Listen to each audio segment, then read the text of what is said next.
po mga idol, magandang gabi po sa inyong lahat. So, nandito po kami ngayon sa Alabang Muntinlupa City. Kasi po, magdi-deliver kami ng tinapay. So, tatlo lang po kami. Si Kadilis, si Jam, Frank Upang. So, nandito na po kami ngayon.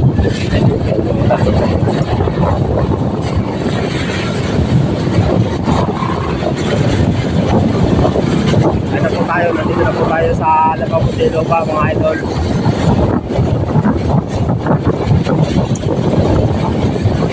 So malakas bang ulan ngayon kaya pinilit namin mag-deliver ng tinapay.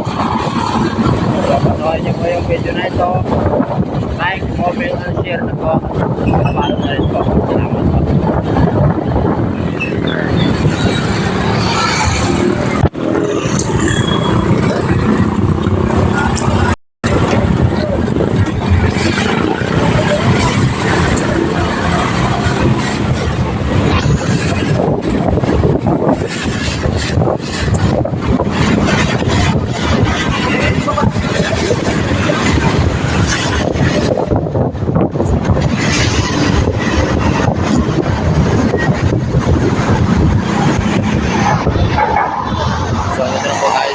Palengke, malapit na po tayo. Yo-yo-turn po tayo dito sa palengke mga idol.